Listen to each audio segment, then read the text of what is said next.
Okay number 3, this is U shaped valley. अब U shaped क्या होती है? Glacier tends to erode its valley downwards as well as साइडवर्ड्स।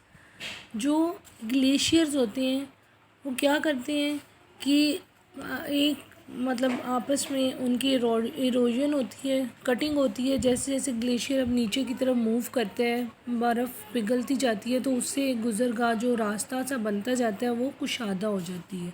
ठीक है। Due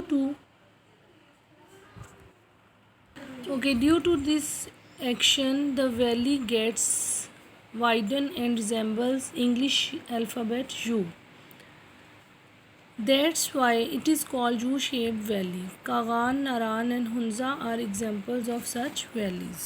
Okay, understood everyone कि U-shaped valleys किस तरह से बनती हैं कि जैसे ही ये जो ग्लेशियर्स होते हैं वो अपने नीचे की तरफ मूव करते चले जाते हैं, उनसे एक रास्ता सा बनता है, उनकी जो वैली की शेप जो है वो यू शेप्ड होती है, उसे यू शेप वैली कहा जाता है। और पाकिस्तान में ये नारान, कागान और हुंजा जो हैं वो ऐसी वैलीज़ हैं जो यू शेप वैलीज़ कहलाती हैं।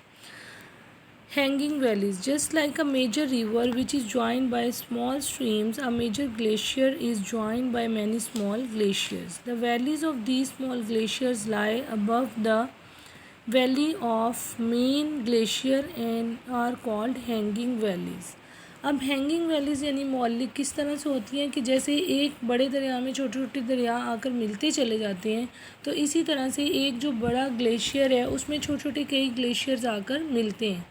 और जिन ग्लेशियर्स की वजह से मतलब जो वादियाँ बड़े ग्लेशियर की निस्बत बुलंदी पे वाक़या होती हैं, those are called hanging valleys. Okay, उन्हें हैंगिंग वैलीज़ कहते हैं।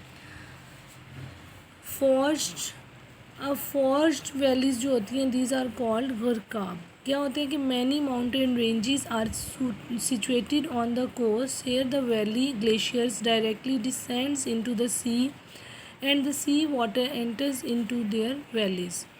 These are called forged drowned valleys. Such valleys are common in Denmark, Norway and Sweden.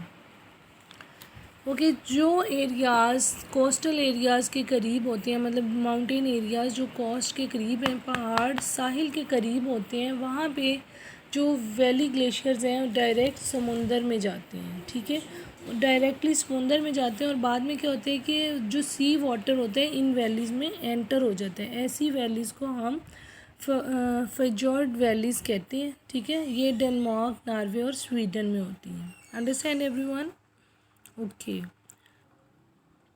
Okay, now look at this diagram. You can see a picture of landforms made by valley glaciers. The one is Serek, then Hanging Valley, Ton.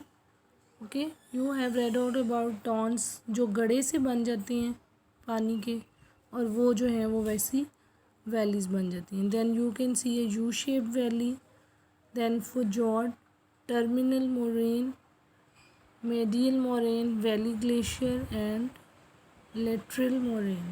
Okay.